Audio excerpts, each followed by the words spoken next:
بسم اللہ الرحمن الرحیم۔ دست کوز اگر قسط نمبر 18 کے ساتھ آپ کی خدمت میں حاضر ہیں، جو لکھا ہے فوزیہ یاسمین نے۔ اگر آپ نے ابھی تک ہمارا چینل سبسکرائب نہیں کیا تو ہمارے چینل کو سبسکرائب کریں اور بیل آئیکن کو پریس کرنا مت بھولیے گا تاکہ آنے والی تمام اقساط آپ کو بر وقت ملتی رہیں۔ شکریہ۔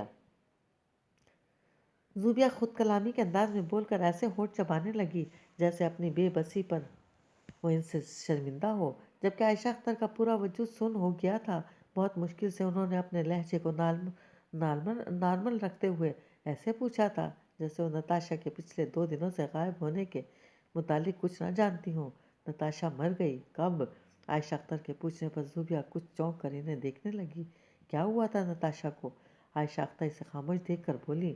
اپنے لہجے کی بے چینی کو انہوں نے بڑی مشکل سے چھپا رکھا تھا، ورنہ دل تو چاہ رہا تھا ابھی اسے دونوں کندھوں سے تھام کر پوچھیں۔ جب پولیس اسے 2 دن سے ڈھونڈ رہی ہے، نتاشا کی ماں اس کے کالج کی لڑکیوں سے اس کے متعلق جانکاری حاصل کرنے کا اور ناکام واپس لوٹ گئی، تو زوبیہ یہ کیسے جانتی ہے کہ وہ مر گئی؟ مگر وہ اس وقت بڑے سکون سے ان کے سوالوں کا جواب دے رہی تھی۔ وہ اس پر جھنجلا کر اس کے اعتماد کو متزلزل نہیں کرنا چاہتی تھی، جبکہ زوبیہ کی باتیں ایسے سکڑ گئی تھی جیسے وہ ذہن پر زور دے رہی ہو۔ نتاشا کے ساتھ کیا ہوا تھا؟ اس نے جیسے خود سے پوچھا تھا۔ عائشہ اختر کے لیے خود پر قابو رکھنا مشکل ہو رہا تھا۔ بڑے ضبط سے انہوں نے بہت ٹھہر ٹھہر کر پوچھا، تمہیں کیسے پتا کہ نتاشا مر گئی ہے؟ ان کے سوال پر زوبیہ کارپٹ کو دیکھتے ہوئے خود کلامی کے انداز میں بولی، میں نے دیکھا تھا اسے گرتے ہوئے۔ اس کا جب پاؤں مڑا تھا تو سر کے بل نیچے گری تھی اور موقع پر اس کی ڈیتھ ہو گئی تھی۔ اتنا خون نکل رہا تھا اس کے سر سے۔ عائشہ اختر کے پورے جسم پر چونٹیاں رینگنے لگیں۔ انہیں لگ رہا تھا کمرے کا درجہ حرارت ایک دم منفی میں چلا گیا ہو اور اسی لیے ان کے پورے وجود پر ایک کپکپی سی دوڑنے لگی ہو۔ کب؟ کہاں سے گری تھی وہ؟ اور تم نے کیسے دیکھ لیا؟ ان کے حلق سے آواز نہیں نکل رہی تھی۔ دوسری طرف زوبیہ کے چہرے پر بھی ایسی الجھن موجود تھی جیسے خود اس کی سمجھ میں نہ آ رہا ہو ان سوالوں کا کیا جواب دے۔ وہ نتاشا وہاں گئی تھی تو وہ وہاں گر گئی تھی؟ کہاں گئی تھی؟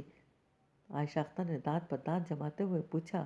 وہ پتہ نہیں کون سی جگہ تھی۔ زوبیہ کے چہرے سے صاف ظاہر تھا وہ اپنے ذہن پر زور دینے کی کوشش کر رہی ہے مگر اسے یاد نہیں آ رہا۔ کب گئی تھی؟ 2 دن پہلے، زوبیہ فوراً بولی۔ عائشہ اختر کو اپنا دل بند ہوتا محسوس ہوا تھا۔ تم اتنے دنوں سے کالج نہیں جا رہی ہو نا؟ عائشہ اختر سے کھوجتی نظروں سے دیکھتے ہوئے بولی۔ تو زوبیہ نے کچھ نہ سمجھنے والے انداز میں انہیں دیکھنے لگی۔ کیا تم واقعی پیچھے کوارٹر میں جا کر بیٹھ جاتی تھی یا؟ عائشہ اختر نے دانستہ جملہ ادھورا چھوڑ دیا، یا شاید جملہ پورا کرنے کی ان میں سکت نہیں تھی، ورنہ ان کا ذہن سوچ کر کی پرواز پر سفر کرتے کرتے جانے کہاں سے کہاں پہنچ گیا تھا۔ لیکن زوبیہ نہیں سمجھ سکی کہ ان کے ادھورے جملے کے پیچھے ان کا مطلب کیا ہے۔ کوارٹر میں تھوڑی سی کوارٹر کے اوپر بنی چھت پر جاتی تھی کیونکہ مجھے پتا تھا اگر میں نے آپ کو بتایا کہ میں کالج جانا نہیں چاہتی تب بھی آپ مجھے زبردستی بھیج دیں گی۔ زوبیہ کا لہجہ شکوہ کناں ہو گیا۔ اس کی ماں اتنا کچھ سننے کے باوجود اس پر بگڑنے کے بجائے اس کی بات سننے اور سمجھنے کی مشتاق تھی۔ یہ دیکھ کر زوبیہ کو بڑی تقویت ملی تھی، تبھی اسی کے انداز میں نروٹھا پن آ گیا تھا، ورنہ اگر وہ یہ جان جاتی کہ اس کی ماں اس کے متعلق کیا سوچ رہی ہے تو اتنا پراعتماد ہونا تو بعد کی بات تھی، پہلے تو وہ صدمے سے ہی دنگ رہ جاتی۔ عائشہ اختر ابھی دم بخود رہ گئی تھی۔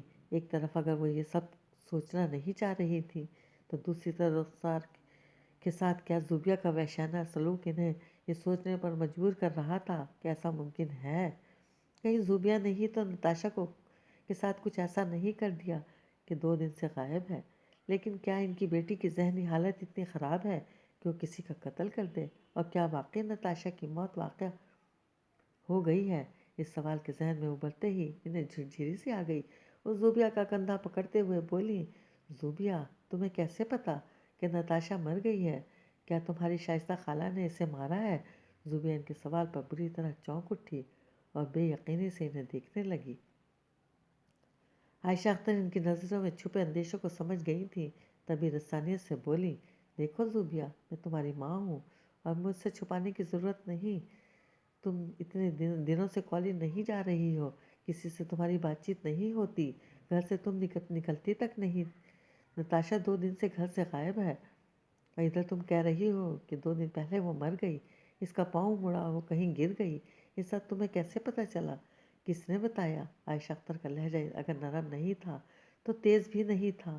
انہوں نے حد الامکان کوشش کی تھی زوبیہ سے محبت سے بات کرنے کی، مگر وہ چاہے جتنا بھی دلال دکھا دیتی، اپنے لہجے میں تیرتے شک کو نہیں چھپا سکتی تھی، اور یہی چیز زوبیہ کو ٹھٹکنے پر مجبور کر گئی تھی۔ وہ پریشانی سے انہیں دیکھنے لگی، وہ اس کے بارے میں کیا سوچ رہی تھی وہ یہ بخوبی سمجھ گئی تھی، مگر مسئلہ یہ تھا کہ ان کے سوالوں کا جواب نہیں دے پا رہی تھی۔ اسے حقیقتاً نہیں پتا تھا کہ وہ کیسے جانتی ہے نتاشا مر گئی ہے، وہ کہاں گئی تھی، اس کا پاؤں کب مڑا تھا، وہ کہاں گری، اور کب اس کی موت ہو گئی۔ ان میں سے وہ کسی بھی سوال کا جواب اس کے پاس نہیں تھا۔ جتنی دیر وہ خاموش رہی، اتنی دیر عائشہ اختر کی سوالیہ نظریں اس پر جمی رہیں۔ وہ ان کے سوالوں کا جواب نہیں ڈھونڈ سکتی تھی، فی الوقت وہ صرف ان کی نظریں خود پر سے ہٹا سکتی تھی۔ وہ اس کے لیے اسے جو سمجھ میں آیا اس نے وہ کہہ دیا، یہ سب شائستہ خالہ نے نہیں بتایا، اور نہ ہی انہوں نے کچھ کیا ہے، وہ تو میں نے خواب میں دیکھا تھا۔ زوبیہ کی بات پر عائشہ اختر جو بغور سے سن رہی تھی بری طرح چونک گئی۔ خواب میں؟ انہوں نے چمبے سے پوچھا۔ جی، زوبیہ نے نظریں جھکا لیں۔ عائشہ اختر کچھ دیر اسے دیکھتی رہیں، آخر گہری سانس کھینچتی اپنی جگہ سے اٹھ گئیں۔ ان کی سمجھ میں نہیں آ رہا تھا انہیں اب کیا کہنا چاہیے۔ ایک طرح سے زوبیہ سے کچھ بھی کہنا سننا بیکار تھا، انہیں جو کچھ بھی کہنا تھا اب اس کی ڈاکٹر سے کہنا تھا۔ چنانچہ اپنے کمرے میں آتے ہی انہوں نے ڈاکٹر شکیلہ کا نمبر ملایا اور اس سے ملنے کی اپائنٹمنٹ لے لی۔ زوبیہ کے کمرے سے نکلنے سے پہلے انہوں نے وہ سارے سکیچز بھی اٹھا لیے تھے۔ زوبیہ نے وہ کاغذات لے جاتا دیکھ کر مضطرب تو ہوئی تھی، مگر اس خیال سے کچھ نہیں بولی کہ وہ کچھ کہے گی تو عائشہ اختر بحث کریں گی، جبکہ وہ اس وقت اس سے بات نہیں کرنا چاہ رہی تھی۔ اس کا دل چاہ رہا تھا اس وقت اس کے پاس سے چلی جائیں۔ ان سے بات کر کے وہ کافی الجھ گئی تھی، لہٰذا وہ اس وقت بالکل تنہا رہنا چاہتی تھی۔ دوسری طرف عائشہ اختر کو بھی زوبیہ کی باتیں سن کر ذہن اس قدر منتشر ہو گیا تھا کہ اسے مزید ایک ٹاپک پر کوئی بات نہیں کرنا چاہتی تھی۔ ان کا ارادہ تو بلال اختر کو بھی کچھ بتانے کا نہیں تھا۔ انہوں نے ڈاکٹر شکیلہ کو بھی منع کر دیا تھا، البتہ ڈاکٹر شکیلہ نے وہ اسکیچز دیکھنے پر اصرار کیا تھا، اور عائشہ اختر خود بھی وہ پلندہ ڈاکٹر شکیلہ کو دکھانے کے ارادے سے ہی کمرے سے لے کر نکلی تھی، مگر ڈاکٹر شکیلہ نے ساتھ میں یہ بھی کہہ دیا کہ کل زوبیہ کے ساتھ کلینک آئیں، وہ زوبیہ سے مل کر بات کرنا چاہتی ہیں۔ انہوں نے فی الحال زوبیہ کو کالج بھیجنے سے سختی سے منع کر دیا تھا۔ ادھر عصمت خلیل کو گھر میں داخل ہوتا دیکھ کر نمل فوراً ٹی وی آف کر کے اٹھ کر ان کے قریب چلی آئی۔ السلام علیکم۔ نمل کے سلام کرنے پر رک کر اسے دیکھنے لگے، جیسے کہہ رہے ہوں کیا بات ہے۔ انہوں نے اس کے سلام کا جواب دینا ضروری نہیں سمجھا تھا، ان کے درمیان عموماً زیادہ بات چیت نہیں ہوتی تھی۔ وہ ایک دوسرے کو تبھی مخاطب کرتے تھے جب کوئی اہم موضوع پر گفتگو کرنی ہو، لہٰذا اس کے سلام کرتے ہی وہ اسے سوالیہ نظروں سے دیکھنے لگے۔ وہ جہشان نام کے لڑکے؟ ہاں، میں نے پتہ کر لیا ہے۔ نمل کی بات پوری بھی نہیں ہوئی تھی کہ عصمت خلیل کی تیوری پر بل پڑ گئے، اسی لیے وہ اس کی بات کاٹتے ہوئے بولے، ایسا کوئی خاص مسئلہ تھا ہی نہیں، میرے فون کرنے پر اسے فوراً چھوڑ دیا گیا۔ وہ لڑکا چلا گیا ہے، بلکہ میں نے اس کے گھر کچھ پیسے بھجوا دیے ہیں تاکہ کچھ عرصے کے لیے وہ لوگ یہاں سے دور چلے جائیں۔ پولیس والوں سے دشمنی مول لینا ٹھیک نہیں ہے، وہ اسے کسی اور کیس میں بھی پھنسا سکتے ہیں۔ وہ ماں بیٹی شام کو لے کر آج ہی شہر سے دور چلے گئے ہیں، جب بات پرانی ہو جائے گی تو وہ لوٹ آئیں گے۔ عصمت خلیل نپے تلے لہجے میں بولے۔ نمل کے اندر تک سکون اتر گیا، ایک پل کے لیے بھی اسے خیال نہیں آیا کہ عصمت خلیل اس سے جھوٹ بول رہے ہیں۔ اس کے والد کی اتنی جان پہچان تھی، ان کا ایک ہی دن میں اتنے سارے کام سر انجام دے دینا کوئی مشکل عمل نہیں تھا، اس لیے شک کی کوئی گنجائش ہی نہیں تھی۔ جبکہ دوسری طرف عصمت خلیل نمل کو اس کے سارے معاملے سے بالکل الگ رکھنا چاہتے تھے۔ ان ماں بیٹی کے شہر سے چلے جانے کا تذکرہ بھی انہوں نے اسی لیے کیا تھا کہ کہیں نمل ان کے بیٹے کے واپس آ جانے پر انہیں مبارکباد دینے ان کے گھر نہ پہنچ جائے۔ انہوں نے چوکیدار کو بھی سختی سے ہدایت کر دی تھی کہ کسی کو بھی نمل سے ملنے نہ دیا جائے، اور خاص طور پر ان ماں بیٹی کو تو بالکل بھی نہیں۔ وہ اگر گھر آئیں تو کہہ دیا جائے نمل شہر سے باہر گئی ہوئی ہے۔ وہ کسی قسم کی بدمزگی نہیں چاہتے تھے۔ خواہ مخواہ نمل اس سے بحث کرے، ایسی کسی دوسری میں پڑھنے کا ان کا بالکل موڈ نہیں تھا۔ سو ان کی خواہش و یقین کے مطابق نمل فوراً مطمئن ہو گئی اور اپنے کمرے کی طرف بڑھ گئی۔ وہ جلد از جلد رومیلا اور سنبل کو یہ خبر سنانا چاہتی تھی، چنانچہ پہلے اس نے سنبل کو فون کر کے حشام کے گھر لوٹ جانے کی اطلاع دی، پھر رومیلا کو فون کر کے بتایا کہ وہ سنبل جیسے خوشی کا اظہار نہ کر سکی۔ کیا ہوا رومیلا، تم ٹھیک تو ہو؟ نمل نے فوراً ہی محسوس کر لیا۔ ہاں ٹھیک تو ہوں، بس ایک الجھن سی ہے۔ رومیلا کا انداز سوچتا ہوا سا تھا۔ کیسی الجھن؟ میں نے تمہیں بتایا تھا نا، بھابھی نے کسی گلفام کا ذکر کیا تھا۔ ہاں تو؟ نمل ایک دم چوکنی ہو گئی۔ مجھے لگتا ہے ابا اور ابرار بھائی اس رشتے پر سیریسلی سوچ رہے ہیں۔ رومیلا کے کہنے پر نمل بے اختیار بولی، کیا انہوں نے تم سے کوئی بات کی؟ نہیں، مجھے تو کوئی کچھ بتاتا ہی نہیں، بس خود ہی میرے کان میں ایک دو لفظ پڑ گئے ہیں، ورنہ مجھ سے تو اس موضوع پر کوئی بات ہی نہیں کر رہا۔ رومیلا کے الجھے ہوئے انداز پر نمل بھی الجھتے ہوئے بولی، تو اتنی پریشانی کی کیا بات ہے؟ رشتہ کرنے سے پہلے وہ تم سے پوچھیں گے تو ضرور، کوئی بغیر پوچھے تھوڑی کر دیں گے۔ تم اس طرح فکر مند ہو رہی ہو جیسے کہیں کمٹمنٹ ہو تمہاری۔ نمل، میں نے ابا کو ابرار بھائی سے کہتے سنا ہے کہ کینیڈا دور ہے، اس کی پڑھائی بھی ادھوری رہ جائے گی۔ اب ظاہری بات ہے یہ سب میرے بارے میں ہی کہا جا رہا ہوگا، اور اگر یہ اندازہ صحیح ہے تو میری تعلیم بھی چھوٹے گی اور تم سب بھی چھوٹ جاؤ گے۔ امریکہ اور کینیڈا سے روز تو کوئی آتا نہیں، ایک بار جاؤ تو اگلے 4-5 سال تک کے لیے سب کی شکلوں پر قل پڑھ دو۔ رومیلا کی بات کو نمل فوری طور پر رد نہ کر سکی۔ وہ تھوڑی ٹھیک ہی کہہ رہی تھی، لیکن لڑکیاں شادی ہو کر دور دور جگہوں پر جاتی ہی ہیں، اگر وہ رومیلا کے ساتھ بھی ایسا ہوتا ہے تو کچھ انوکھا تو نہیں۔ اس لیے نمل تسلی دینے والے انداز میں بولی، اتنا پریشان مت ہو رومیلا، جو ہوگا اچھا ہی ہوگا، پڑھائی تم وہاں جا کر لینا، اور رہا سوال ہم سب سے دور جانے کا تو یہ حالات پر ڈپینڈ کرتا ہے۔ اگر شوہر اچھا ہو تو لڑکیاں ایک ہی شہر میں رہتے ہوئے اپنے گھر والوں کی شکلوں کو ترس جاتی ہیں۔ اصلی بات تو یہ ہے کہ وہ لڑکا کیسا ہے، کتنا پڑھا لکھا ہے اور کرتا کیا ہے۔ اگر یہ سب چیزیں ٹھیک ہیں تو بلا وجہ کی سوچوں کو ذہن پر جگہ نہیں دینی چاہیے۔ بات تو تمہاری ٹھیک ہے، نمل کے اتنی رسانیت سے کہنے پر رومیلا جیسے زبردستی بولی، جس کا اندازہ بھی فوراً نمل کو ہو گیا، تبھی مزید کہنے لگی، اور پھر کوئی بھی فیصلہ پھپھا اور ابرار بھائی تمہاری مرضی کے بغیر تھوڑی کریں گے۔ ہاں یہ تو ہے۔ رومیلا کا ذہن کسی حد تک ہلکا ہو گیا، تو ان دونوں نے ادھر ادھر کی چند باتیں کر کے فون بند کر دیا، اور پھر کافی دن گزر گئے مگر ابرار بھائی یا بھابھی نے کسی قسم کا کوئی ذکر ہی نہیں کیا۔ خود رومیلا تک اپنی پڑھائی میں سب کچھ بھول بھال گئی۔ اگر کبھی خیال آتا بھی تو بھی یہی لگتا کہ شاید ابا وغیرہ کی مرضی نہیں ہوگی جو بات آگے نہیں بڑھی، جبکہ سنبل کا خیال تھا اچانک کوئی بم بھی پھٹ سکتا ہے، مگر رومیلا کیونکہ اس دھماکے کی خواہشمند نہیں تھی لہذا وہ اسی میں خوش تھی، کیونکہ آج کل یونیورسٹی کا ماحول بھی بہت خوشگوار تھا۔ خرم کی طرف سے جو انہیں خطرہ لاحق رہتا تھا کہ جانے کب کہاں اس کی حرکت سے نمل کا صبر کا پیمانہ لبریز ہو جائے گا، اور خرم بھی تمیز بالائے طاق رکھ دے، تو پچھلے کافی دنوں سے ایسے خدشات بھی کافی کم ہو گئے تھے، کیونکہ خرم نے ان کی جانب سے مکمل بے نیازی اپنا لی تھی۔ شروع میں تو اس کے اس اجنبی انداز پر ان تینوں کو حیرت ہوئی تھی، مگر جلد ہی وہ اس رویے کے عادی ہو گئے، بلکہ سنبل اور رومیلا نے تو باقاعدہ شکر کا کلمہ پڑھا تھا، ورنہ انہیں تو ڈر تھا جانے یہ لڑائی کہاں تک جائے گی۔ نمل کو البتہ کوئی ڈر نہیں تھا، لیکن بہرحال خرم کے بالکل لا تعلق بن جانے سے اسے ایک عجیب سا سکون کا احساس ہوا تھا، مگر اسے یہ نہیں معلوم تھا کہ سمندر میں پھیلا یہ قوت کسی طوفان کا پیش خیمہ ہو ثابت ہوگا۔ اس دن اتفاق سے نمل لائبریری میں اکیلی تھی، سنبل اور رومیلا دونوں نے ہی چھٹی کر لی تھی۔ نمل کا ارادہ آج بہت سارا کام کر لینے کا تھا۔ وہ اپنی مطلوبہ کتابیں نکال کر ٹیبل اور کرسی کے نزدیک آئی تو خرم کو اپنی ٹیبل کے قریب آتا دیکھ کر چھٹک گئی۔ پہلے تو اس نے کچھ سوچا بیٹھنے کے بجائے آگے بڑھ جائے، مگر محض خرم کو دیکھ کر راستہ بدل لینا اسے خواہ مخواہ کی ذہن اہمیت دینے کے مترادف لگا تھا۔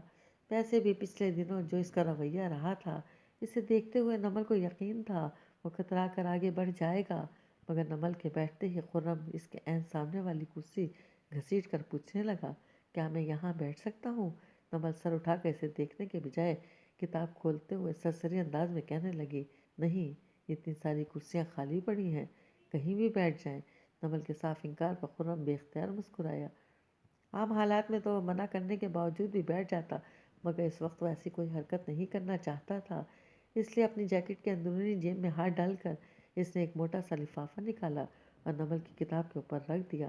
نمل غیر ارادی طور پر سر اٹھا کر اسے دیکھنے لگی تو خرم اپنی مسکراہٹ روکتے ہوئے بڑی سنجیدگی سے بولا، اس لفافے میں 18,000 روپے ہیں، اتنی ہی رقم میں نے تمہارے پرس سے چرائی تھی نا؟ نمل بے یقینی سے خرم کو دیکھتی چلی گئی، جو پہلی بار بڑے مہذب لہجے میں بات کر رہا تھا۔ میں تب سے ہی پیسے واپس کرنا چاہ رہا تھا، لیکن ہر وقت تم بھی رومیلا اور سنبل کے ساتھ ہوتی ہو اور میرے دوست بھی میرا پیچھا نہیں چھوڑتے۔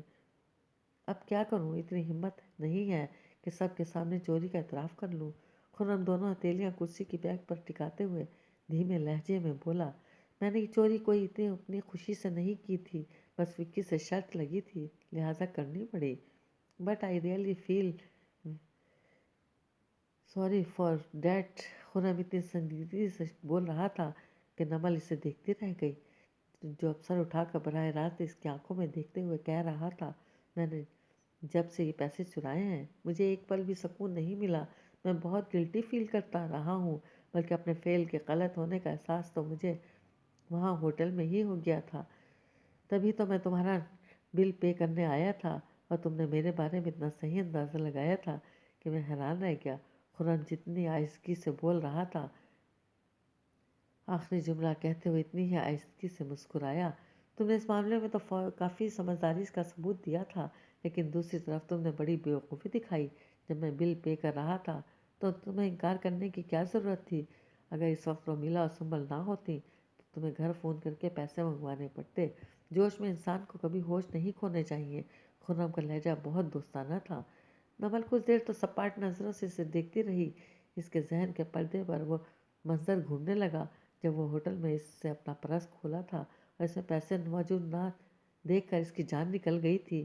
اتنی بہادر اور حوصلہ مند ہونے کے باوجود اسے لگ رہا تھا وہ اس پل رو پڑے گی۔ محض ایک شرط جیتنے کے لیے خرم نے اسے روحانسا کر دیا تھا، مگر اب وہ بات پرانی ہو چکی تھی۔ پھر خرم خود ہی اس وقت مدد کے لیے بھی آ گیا تھا۔ اب اس بات پر بگڑنے یا اسے شرمندہ کرنے کی کوئی ضرورت نہیں تھی۔ ویسے بھی نمل کو معلوم تھا وہ شرمندہ ہوگا بھی نہیں۔ کہاں کھو گئی؟ خرم نے اس کی آنکھوں کے سامنے ہاتھ لہراتے ہوئے قدر شوخی سے کہا تو نمل ایک دم چونک کر سنبھل گئی۔ ساتھ ہی اس کا شوخ انداز دیکھ کر نمل کو ایک دم ہی غصہ آ گیا۔ بھلے ہی خرم نے کچھ جتایا نہیں تھا، مگر اس کے تاثرات سے صاف پتہ چل رہا تھا کہ وہ سوچ رہا ہے کہ خرم کی اتنی شائستگی سے بات کرنے پر وہ اپنے آپ سے اختیار کھو بیٹھی ہے۔ اس لیے نمل نے سختی سے کہا، 18,000 جیسی معمولی رقم کے لیے اتنا موٹا لفافہ لائے ہو؟ کیا 2 روپے کے کوائن ہے؟ خرم کی مسکراہٹ لمحہ بھر کے لیے مدھم پڑ گئی۔ وہ اتنی تمیز سے بات کر رہا تھا، بلکہ معذرت کر رہا تھا، اور یہ اس کے دماغ ہی نہیں ملتے۔ بھلے ہی اس کی معذرت کے پیچھے شرمندگی کے بجائے اپنا مقصد متحرک تھا، مگر بظاہر تو وہ پشیمان ہی نظر آ رہا تھا۔ اس لیے اب کی بار خرم بھی قدر سنجیدگی سے گویا ہوا، جب میں کہہ رہا ہوں کہ اس میں 18,000 ہیں تو اس کا مطلب ہے کہ پیسے ہیں۔ میں اتنا غریب نہیں ہوں کہ اتنی معمولی سی رقم نہ دے سکوں۔ تمہیں اگر نہیں چاہیے تو غریبوں میں بانٹ دو، کیونکہ اگر ایک بار کوئی چیز دے دوں تو میں واپس نہیں لیتا۔ خرم اپنی ازلی خودسری لہجے میں بولا، حالانکہ وہ اسی ارادے سے آیا تھا کہ آج نمل سے اتنے مہذب انداز میں بات کرے گا کہ اس کے دل میں موجود ساری کدورتیں دھل جائیں، مگر نمل کا روکھا پھیکا انداز دیکھ کر خرم کے لیے اپنے فیصلے پر قائم رہنا مشکل ہو گیا تھا۔ میں بھلا ان پیسوں کو غریبوں میں کیوں بانٹوں گی؟ میرا حق ہے ان پر، لیکن تم ایک بار یہ لفافہ کھول کر دکھا دو، پھر میں اسے لے لوں گی۔ نمل بھی اپنی ازلی خود اعتمادی لہجے میں بولی تو خرم کے چہرے پر حیرانی پھیل گئی۔ اس نے پہلے یہ سوچ رکھا تھا کہ نمل جب یہ لفافہ کھولنے لگے گی تو اسے روک دے گا کہ گھر جا کر کھولنا، مگر یہ تو اس نے سوچا ہی نہیں تھا کہ نمل خود ہی سے کھلوانے کی بات کر دے گی۔ کیا ہوا، اتنے پریشان کیوں ہو گئے؟ نمل نے زیر لب مسکراتے ہوئے پوچھا۔ اس کی مسکراہٹ پر، بلکہ طنزیہ مسکراہٹ پر، خرم کا خون کھول اٹھا۔ اسے رہ رہ کر اپنے اوپر غصہ آ رہا تھا کہ کیوں اس نے نمل کے ساتھ فلرٹ کرنے کی شرط لگا لی۔ اس لڑکی سے تو وہ جھوٹ موٹ بھی اظہار محبت نہیں کر سکتا، وہ پہلے ہی اپنے آپ کو کوئی توپ چیز سمجھتی ہے۔ خرم کی نظر التفات پر تو اس کا دماغ ہی گھوم جائے گا۔